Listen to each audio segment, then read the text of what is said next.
तो आज सावन का तीसरा सोमवार है और आपको बता दें पूरे देश में इसकी रौनक दिखाई दे रही है। जगह जगह पर भक्त जो है सुबह से जलाभिषेक करने के लिए पहुंच रहे हैं।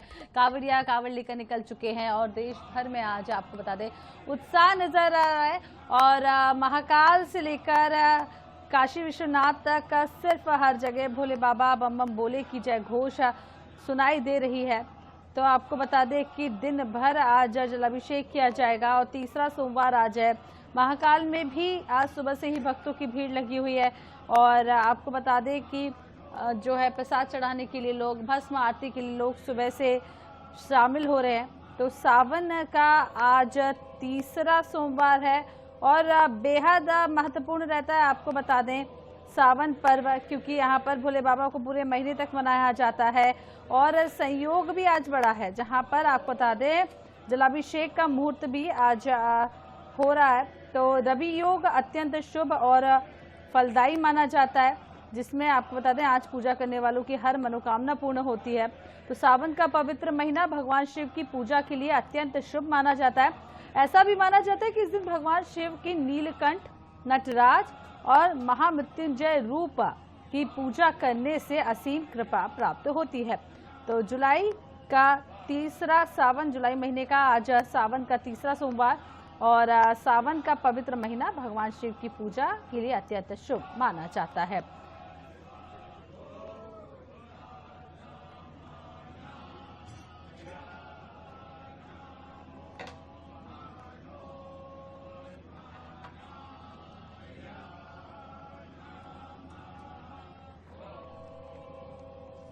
तो आपको बता दें कि आज सुबह से ही भक्तों की भीड़ लग रही है और सुबह से पूजा अर्चना की जा रही है। तो सावन के तीसरे सोमवार को शुभ संयोग भी बन रहे हैं और आज के दिन आपको बता दें 3 शुभ संयोग बन रहे हैं, जिसमें सुबह 4:17 से लेकर सुबह 4:59 तक का जो है ब्रह्म मुहूर्त है। उसके बाद अभिजीत मुहूर्त की बात करें तो दोपहर 12 बजे से लेकर 12 बजे तक है और प्रदोष काल शाम 7:15 से लेकर रात 8:33 तक है। तो 3 शुभ मुहूर्त में आप पूजा कर सकते हैं। और अब हमारे साथ मध्य प्रदेश और छत्तीसगढ़ से अलग अलग जगह से हमारे साथी जुड़ चुके हैं जो हमें दर्शन कराएंगे, जैसे कि हम हर सोमवार आपको कराते हैं।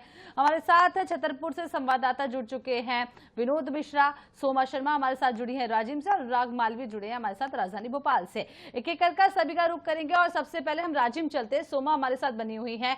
सोमा, आज तीसरा सोमवार है सावन का। राजिम में तो पूरे सावन के महीने में ही रौनक देखने को मिलती है।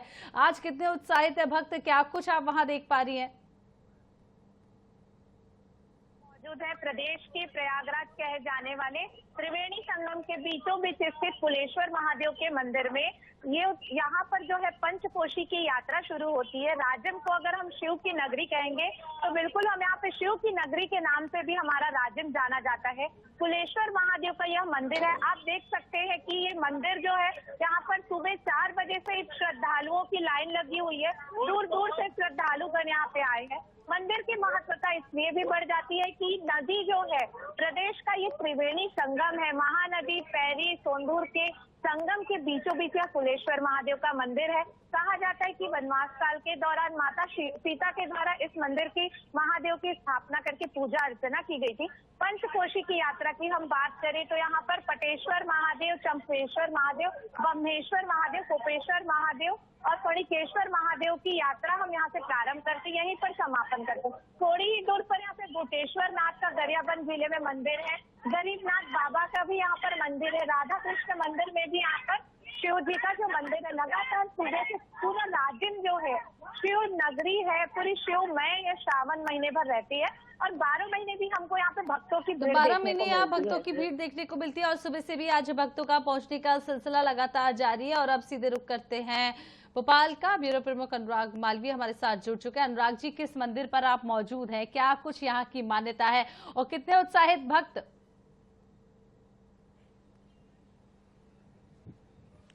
हाँ बिल्कुल, देखिए सबसे पहले तो श्रावण का तीसरा सोमवार है, लेकिन साथ में कल नागपंचमी भी है, तो इसलिए दुनिया के सबसे प्राचीनतम शिवलिंगों में शुमार और सबसे विशालतम शिवलिंगों में से एक माने जाने वाले या सबसे विशालतम माने जाने वाले भोजपुर महादेव के हम दर्शन कराते हैं। इनको भोजेश्वर महादेव भी कहते हैं और देखेंगे कि इस बार वसुकी नाग के साथ भोलेनाथ का ये श्रृंगार है जो सामने आप देख सकते हैं। चूंकि इसे पांडवकालीन मंदिर भी माना जाता है और परमारकालीन मंदिर भी माना जाता है, इसलिए यहाँ भक्तों का जो है लगातार तांता लगा होता है। हालांकि आज मौसम ने इस तस्वीर को बदला है, तेज बारिश यहाँ लगातार सुबह से जारी है, इसीलिए प्रकृति भगवान शिव का यहाँ अभिषेक एक अलग अंदाज में करती नजर आ रही है। किस तरह अगर हम देखें आज भोलेनाथ का श्रृंगार हुआ है पुजारी जी? आज भोले बाबा को नागेश्वर स्वरूप दिया गया है। कल नाग पंचमी, इसलिए बाबा के आज दर्शन नागेश्वर स्वरूप में हो रहे हैं। ये विश्व के सबसे बड़े शिवालय हैं। ऊपर जो शिवलिंग दिख रहे हैं वो 7.5 फीट है, अंदर 14 फीट है। टोटल हाइट इनकी 21.5 फीट है। 20 बाई 20 की अर्घा है, जिसे अपन योनिपीठ या जलाधारी भी कहते हैं। और ये अगर हम देखें कि आज श्रद्धालु हम पिछले सोमवार की तुलना में कम लग रहे हैं, लेकिन चारों तरफ हरियाली छाई हुई है, बारिश सुबह से जारी है। जी बिल्कुल, सुबह प्रातः काल से ही 4 बजे के लगभग से बारिश स्टार्ट हो गई है और मध्यम मध्यम गिरती जा रही है लगातार। तो देखिए आज जलाभिषेक का भी योग है और यही कारण है कि प्रकृति खुद यहाँ जलाभिषेक कर रही है। और उन्हीं जो महत्वपूर्ण मुहूर्त थे, लगभग सुबह 4 बजे से यहाँ पर भगवान भोलेनाथ का जो है अभिषेक शुरू हुआ था। जैसे ही अभिषेक शुरू हुआ वैसे ही बारिश शुरू हुई, लेकिन हम अभी भी देखेंगे तो श्रद्धालु इस विपरीत परिस्थितियों में लगातार बारिश के बीच में यहाँ पर पहुंच रहे हैं और निश्चित रूप से कहीं ना कहीं अलग अलग तरीके से भगवान भोलेनाथ का यहाँ पर अभिषेक हो रहा है। श्रीफल से भगवान का अभिषेक हो रहा है, बेलपत्र बेल अर्प किए जा रहे हैं और ये सिलसिला देर शाम तक के यहाँ पर हर सोमवार के दिन जारी रहता है। जी को साक्षात दर्शन भी करा दिए अनुराग जी, क्योंकि यहाँ पर हर सोमवार या पूरे सावन के महीने में इसी तरीके की रौनक देखने को मिलती है। बहुत बहुत शुक्रिया हमारे साथ जुड़ने के लिए और तमाम तस्वीरें दिखाने के लिए। तो अलग अलग जगह से हमारे साथ साथी जुड़े हैं। विनोद मिश्रा का रुख करते हैं और छतरपुर लिए चलते हैं आपको।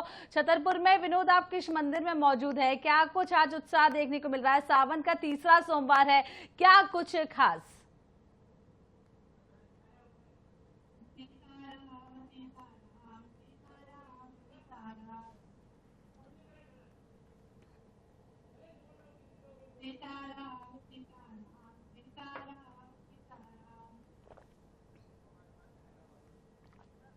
तो एक बार से सोमा का रुख कर लेते हैं, राजिम से हमारे साथ बनी हुई है। विनोद, आपके पास लौटेंगे, आपकी आवाज हम तक नहीं पहुंच पा रही है। सोमा, हम चाहेंगे कुछ दर्शन आप कराएं, आसपास की तस्वीरें आप दिखाएं और भक्तजनों से भी बात करने की कोशिश करें। हम यहाँ पर मौजूद है इस वक्त। आप देख सकते हैं कि ये जो लाइनें हैं, काफी लंबी लाइनें हैं और अंदर लगातार यहाँ पर अभिषेक हो रहा है। और हमारे साथ यहाँ पर मंदिर के पुजारी जी हैं जो लगातार सावन महीने में पूरे समय अभिषेक करवा रहे हैं। बताइए कितने टाइम तक यहाँ पर अभिषेक जारी, प्रारंभ कितने बजे होता है अभिषेक और समापन? यहाँ सुबह 4 बजे से चालू हो जाता है, सोमवार को 4 से 4:30 बजे और रात को लगभग 8 बजे तक के कंटिन्यू अभिषेक करते हैं। मंदिर के बारे में बताइए। मंदिर जो है यहाँ त्रिवेणी संगम में बसा हुआ है, महानदी शहरी और सोनूर के बीच में, जोकि कुलेश्वर नाथ महादेव के नाम से दुनिया में प्रख्यात है। और यह मंदिर जो है शिवलिंग का स्थापना निर्माण स्वयं माता सीता द्वारा वनवास काल के समय किया गया। आप बिल्कुल यहाँ पे देख सकते हैं, जो भक्तगण मंदिर के अंदर जाकर पूजा अभिषेक नहीं कर पाते हैं उनके लिए यहाँ पर भी शिव जी की मूर्ति नदी के बीचों बीच स्थित है। यहाँ पर हम देख सकते हैं कि नदी के बीचों बीच यहाँ पर शिव जी की मूर्ति है। लोग यहाँ पर भी पूरी आस्था और श्रद्धा के साथ पूजा कर रहे हैं। सामने आप लक्ष्मण झूला का नजारा देख सकते हैं। बारिश के समय जो ये मंदिर है, ये पूरा तीनों नदियों के जल से भरा हुआ रहता है और जब तक जो जल है नदी के तीनों त्रिवेणी संगम का जल, जब तक महादेव का अभिषेक नहीं होता तब तक सावन को अधूरा माना जाता है। तो मान्यता है कि तीनों नदियों के संगम जो है जल प्रभु के उसमें आते हैं और उनका अभिषेक करने के बाद ही नदी का पानी जो है कम होता है। जी, तो नदी का पानी कम होता है। लगातार हम तस्वीरें भी आपको दिखा रहे हैं और बनी रहिएगा हमारे साथ। एक बार फिर से छतरपुर चलने की कोशिश करते हैं। संवाददाता हमारे साथ विनोद बने हुए हैं। विनोद, किस मंदिर में आप मौजूद हैं और क्या कुछ आप दिखा पा रहे हैं?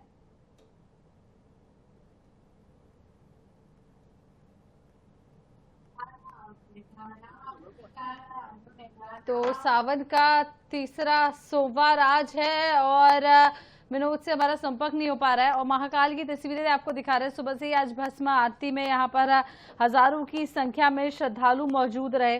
तीसरा सोमवार है और 4 सोमवार होते हैं। आपको बता दें कि जहां सावन के तीसरे सोमवार में सुबह से ही पूजा अर्चना करने के लिए शिव भक्तों की भीड़ मंदिरों में पहुंच रही है और आज 3 मुहूर्त में ये विशेष पूजा की जाएगी। तो 2 शुभ योग भी आज बन रहे हैं। तो सुबह 5:40 से लेकर शाम 5:35 तक ये शुभ योग रहेगा और शिव योग का निर्माण होने जा रहा है। इसमें पूरे दिन आप कभी भी महादेव का जलाभिषेक कर सकते हैं, पूजा अर्चना कर सकते हैं। और सावन सोमवार और विनायक चतुर्थी का भी आज संयोग बन रहा है। इस साल सावन का तीसरा सोमवार बहुत ही खास इसलिए भी है क्योंकि आज सावन के सोमवार पर विनायक चतुर्थी का संयोग भी बन रहा है, जिसके कारण आज महादेव के साथ साथ भगवान गणेश जी की भी उपासना की जाएगी। तो सावन के तीसरे सोमवार की पूजा विधि एक बार आपको बता दें। सोमवार के दिन सुबह प्रातःकाल या प्रदोष काल में स्नान करने के बाद शिव मंदिर जाएं, घर से नंगे पैर जाएं और घर से ही लोटे में जल भरकर ले जाएं। मंदिर में शिवलिंग पर जल अर्पित करें और भगवान को साष्टांग प्रणाम करें। वहीं खड़े होकर शिव मंत्र का 108 बार जाप करें।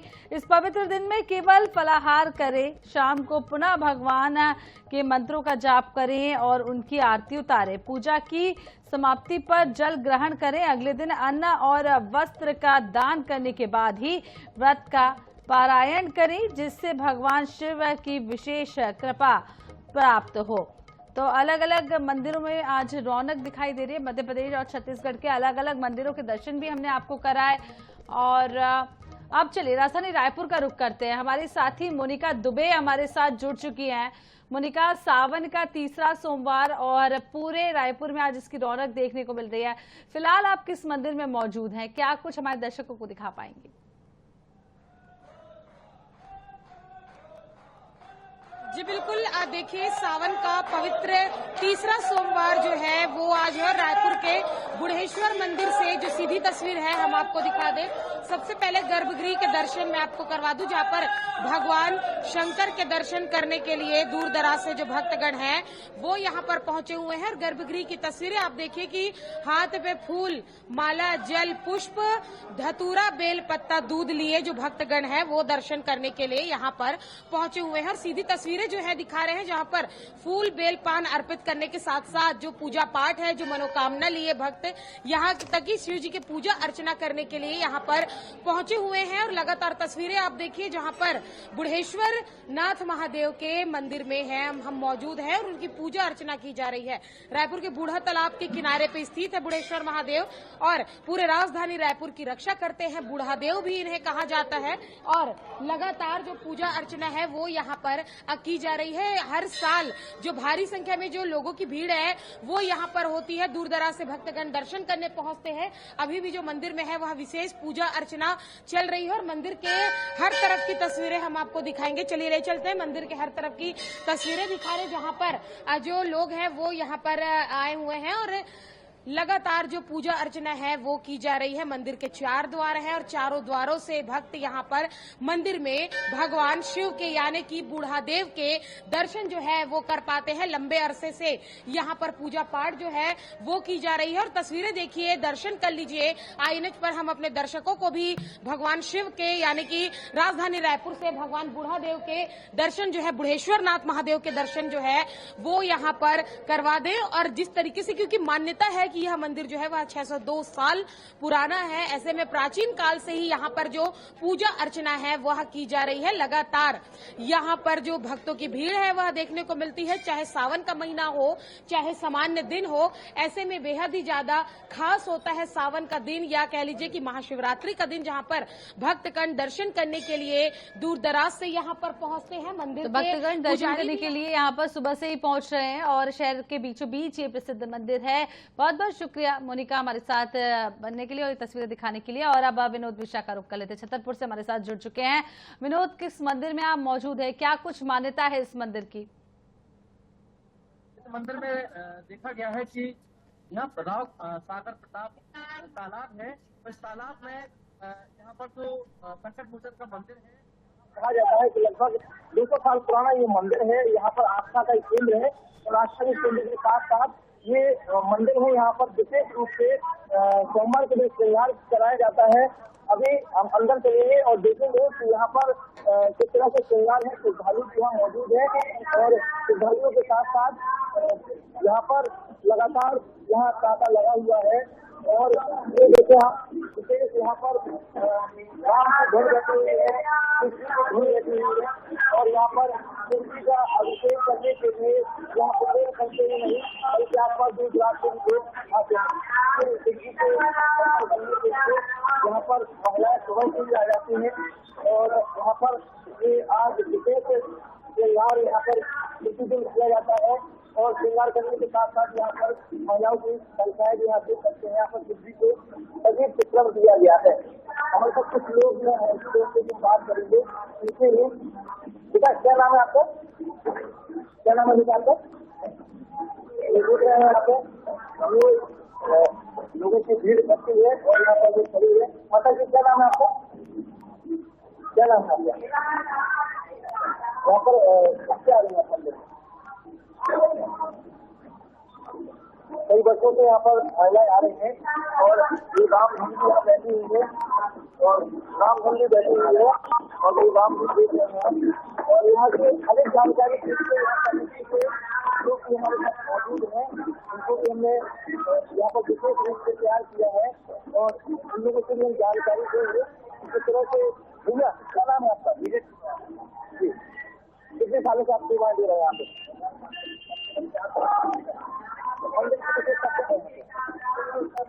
सहयोग में सबको इकट्ठा है।